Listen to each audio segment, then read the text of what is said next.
Física 1, muy seguro ustedes lo estudiaron, pero sé que no es de aprehensión inmediata para toda la parte social de ustedes.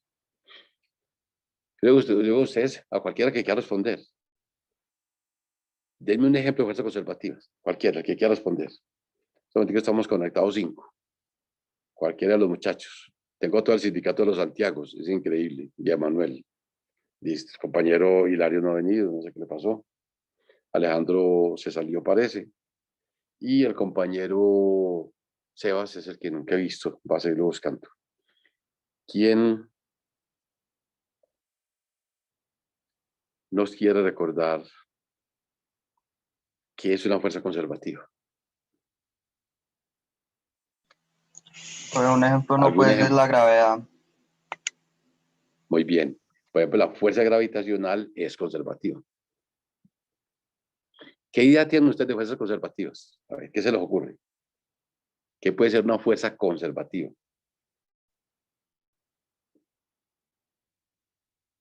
Entonces, mire que es un concepto que digamos que está para allá en su consciente. Entonces, les recuerdo, los que quieran escribir algo.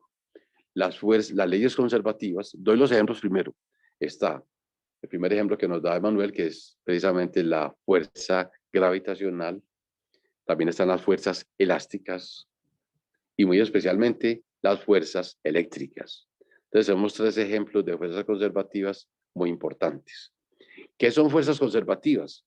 Son aquellas fuerzas en las cuales el trabajo realizado no depende de la trayectoria, sino que depende solamente del punto inicial y del punto final. Yo cojo un resorte y lo comprimo. ¿Qué me interesa? Solamente mirar cuánto se encogió, exclusivamente. Desde el punto de vista matemático, las fuerzas conservativas, ojo a la definición, se pueden deducir de una energía potencial. O sea, que una fuerza conservativa es igual a menos el gradiente de la energía potencial. Mire qué interesante. Menos el gradiente de la energía potencial. Les doy un ejemplo muy sencillo que ustedes conocen. ¿Ustedes recuerdan de la física 1? ¿Cuál es la energía que tiene un resorte? Si no lo recuerdan, se lo recuerdo. La energía de un resorte es igual a la constante elástica por x a la 2 sobre 2, donde x es la elongación. Si usted le saca la derivada a eso, fíjate que cuando la función es radial, el gradiente es simplemente sacar la derivada de eso. Entonces, hagámoslo. ¿Cuánto es la derivada de esa función? Sería kx2 sobre 2. ¿Cuánto es la derivada de eso? Sería 2x k sobre 2. 2 y 2 se simplifica y nos quedaría k por x. ¿Es correcto? Derivada de x2 es 2x. 2 y 2 se cancelan, entonces queda kx. Y si usted busca en los libros de la física 1 o en enciclopedia, va a encontrar que K por X es justamente la fuerza elástica. Mire qué interesante. La fuerza elástica. ¿Por qué es asombroso ese dato? Porque precisamente hay una relación estrecha entre energía potencial y fuerza conservativa. Cuando yo puedo sacar la derivada de esa energía y el valor me da la fuerza que estoy trabajando, entonces obtengo una fuerza conservativa. ¿Se acuerdan de energía potencial del bachillerato? ¿Cómo se calcula la energía potencial? La recordamos, sería masa por gravedad por altura, que es Y. Sacamos la derivada de esa función con respecto a Y. Entonces la derivada, masa por gravedad sale, y la derivada de Y con respecto a Y, no importa la altura que tenga Y, va a ser 1. De la respuesta será masa por gravedad. ¿Y qué es masa por gravedad? Lo que nos dijo ahorita el compañero, el peso, o sea, la fuerza gravitacional. Es decir, la fuerza gravitacional es una fuerza conservativa y así sucesivamente. Entonces, mire que no todas las fuerzas son conservativas. De hecho, son muy escasas. Por ejemplo, la fuerza de fricción no es conservativa.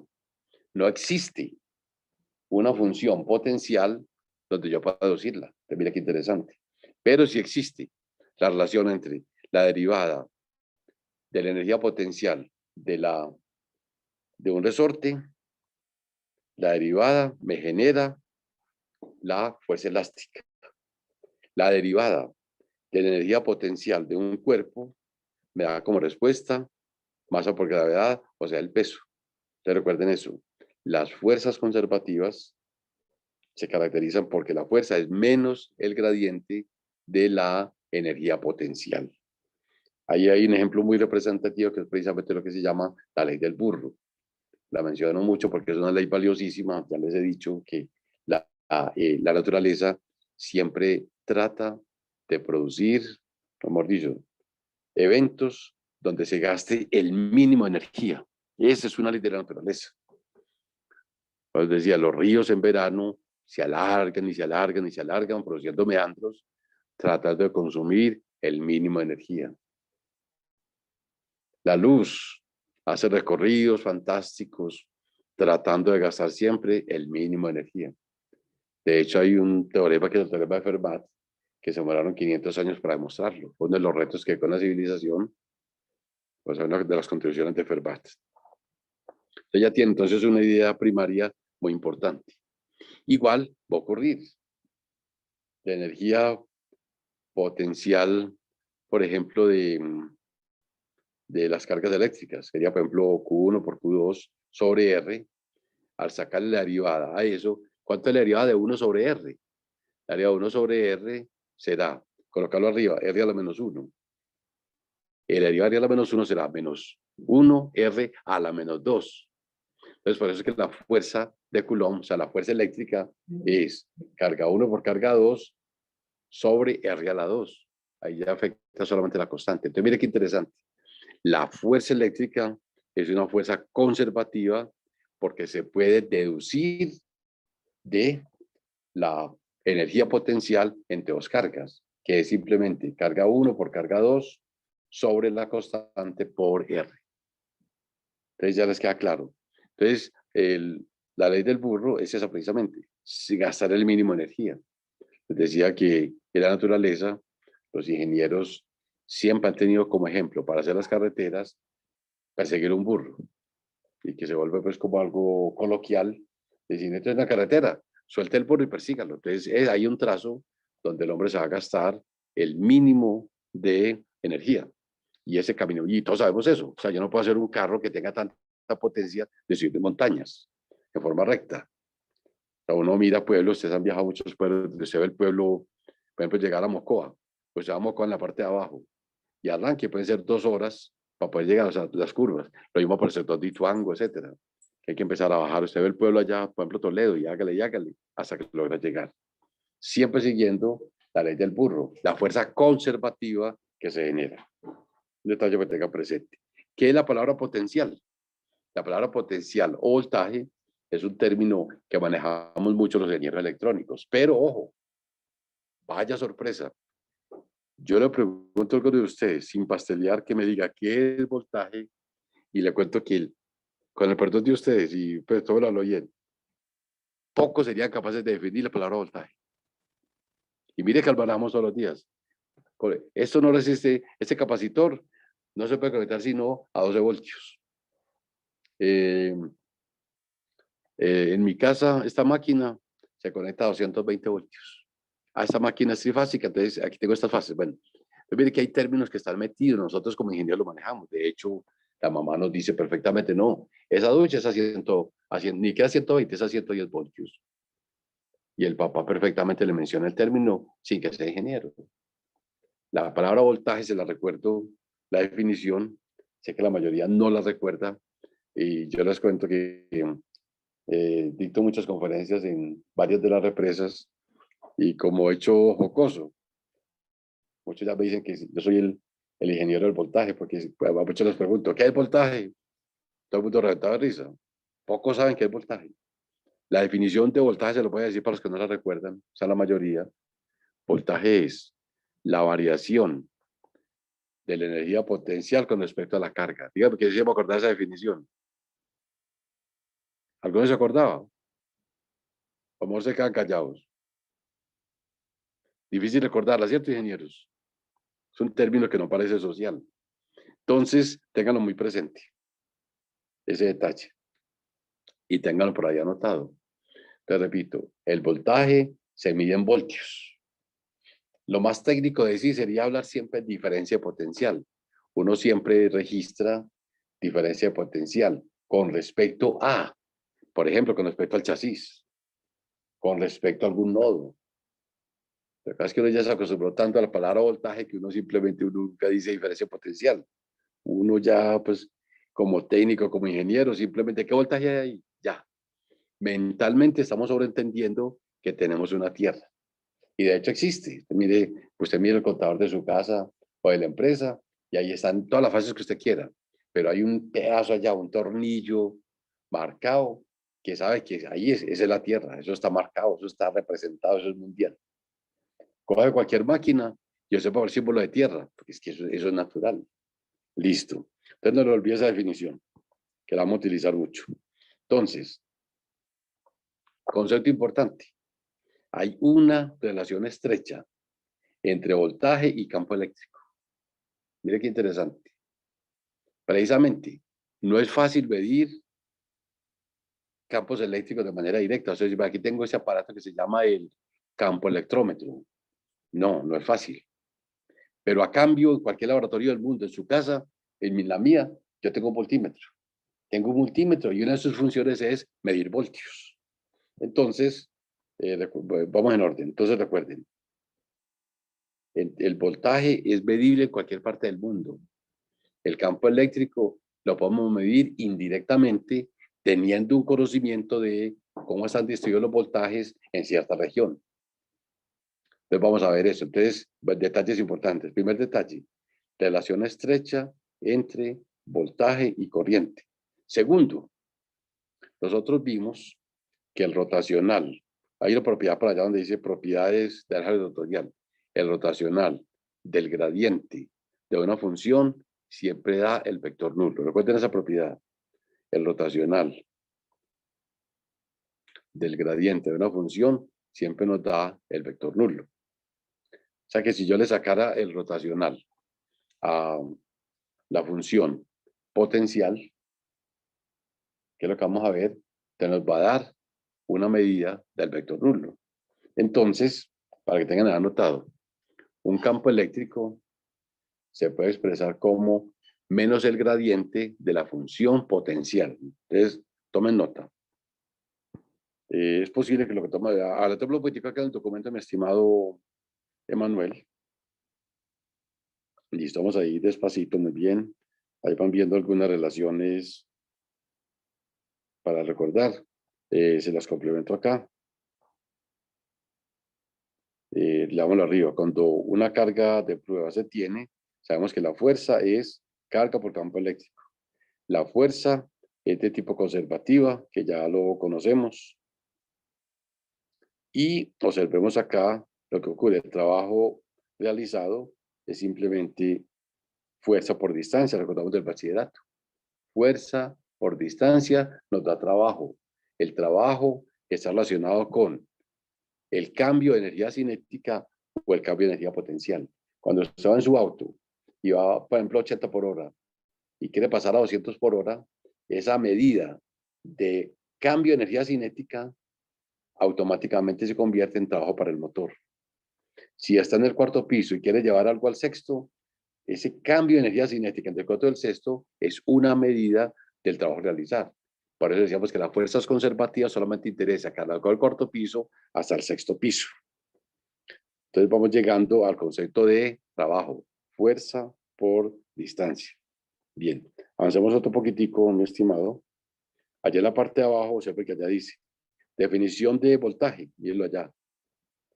El potencial o voltaje es la relación existente entre energía potencial y carga. Ya como definición va ya más universal, sería que el voltaje es la variación de energía potencial con respecto a la carga. Muy bien. Y mire que a un ladito estamos recordando el concepto de campo eléctrico. Listo. Vamos otro poquitico. Y ya vamos, ya, ahí, muy bien, excelente. Entonces, ahora sí, la gran relación fundamental, relación existente entre voltaje y campo eléctrico. Entonces, ahí tenemos unas figuritas para que lo miren. Bajamos otro poquitico y recordamos en el párrafo 3, allá ahí donde dice, debido a que el rotacional del campo eléctrico estático es nulo y además, según el álgebra de operadores, la rotación del gradiente es nulo, entonces se llega a una relación importantísima. El campo eléctrico es menos el gradiente de la función potencial. Entonces vamos a hacer una aplicación de eso. Bajemos un poquitico y recordemos algo del bachillerato. ¿Qué es energía? ¿Qué es campo eléctrico? Entonces ya sabemos, es Q, 4pi epsilon R2, bio sub F.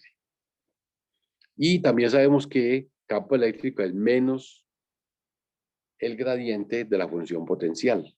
¿Y cómo se escribe el gradiente matemáticamente?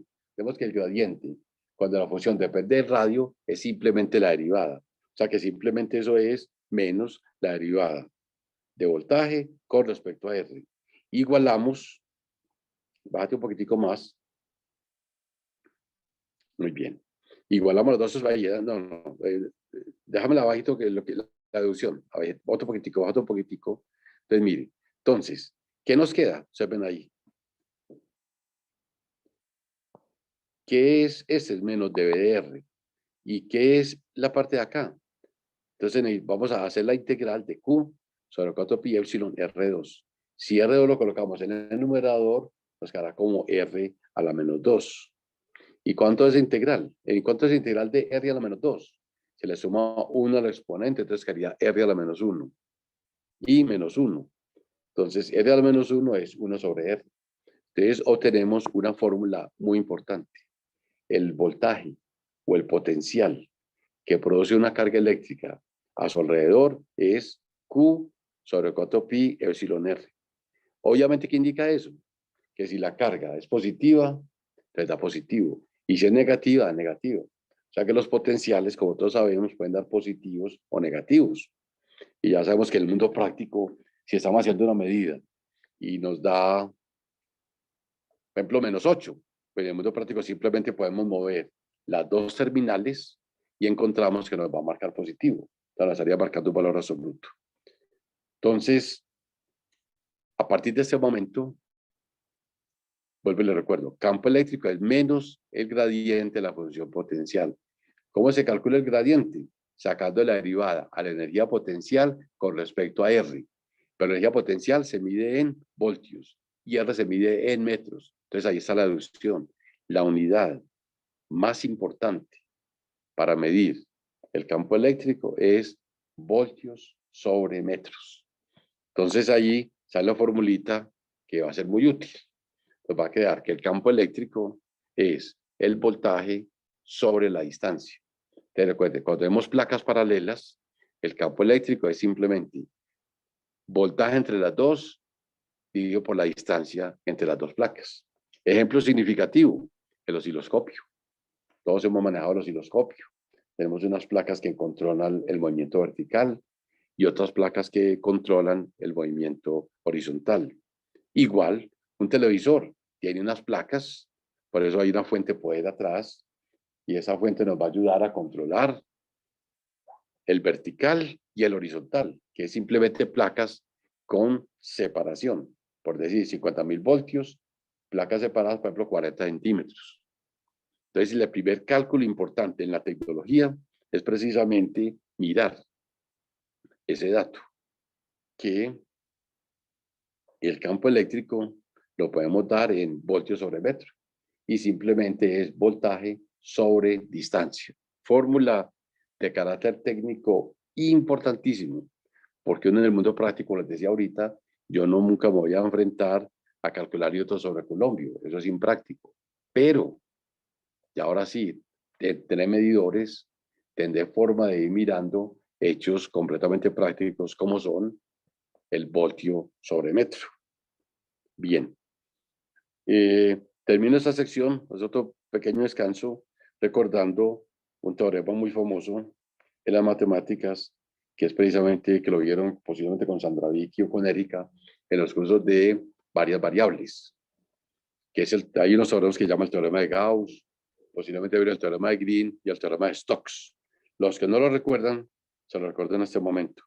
El teorema de Stokes también se denomina teorema del rotacional. Lo llama el teorema del rotor. Entonces simplemente dice que la integral de línea, ¿qué es la integral de línea? Integral de la forma, un vector, punto de L, no importa lo que sea, punto. Y ese producto se convierte en un producto vectorial, pues llama ley de Stokes o ley del rotacional. Entonces, la ley del rotacional, para que la busquen en el curso de matemáticas, que la recordamos después, permite convertir una integral de línea, o sea, A punto de L, en una integral de superficie rotacional de ese vector A punto de S. ¿Qué tiene importante esa ley? Lo siguiente, que nosotros ya sabemos que el rotacional del campo eléctrico es el vector nulo. Entonces, obvio que esa integral nos va a dar cero, la respuesta insospechada. Entonces hay una notica muy importante ahí que se las escribo, dice, los campos electrostáticos no son capaces de mantener una corriente entre dos puntos. Ahí está la demostración. Bueno, aplicando ese teorema, entonces podemos garantizar que en el mundo práctico los circuitos necesitan fuentes. Los circuitos prácticos necesitan fuentes a través de fuentes transistorizadas o fuentes convencionales, pero siempre se va a necesitar una fuente, porque el campo estático puro no es capaz de sostenerlas. ¿Qué puede hacer un campo estático? Esto sí es muy importante en el mundo práctico. En el mundo práctico, le damos el pasito abajo, alguien que lo lea. No tengo un tiempo para leerlo. Bajemos un poquitico, mi estimado Emanuel, y miremos ahí qué dice. Los campos eléctricos estáticos, se los leo yo mismo. Los campos eléctricos estáticos pueden generar chispas, los cuales pueden producir incendios, y por eso de las cosas más importantes que existen en el mundo de la electrostática empresarial, y a usted le va a tocar alguna práctica, es eliminar la estática. Entonces, por eso, ustedes ven, usted se pone cierta ropa nuevecita, yo sepa que el pelo, los cabellos, algunas partes del cuerpo se levantan. No de la emoción de estrenar, no, sino porque hay estática.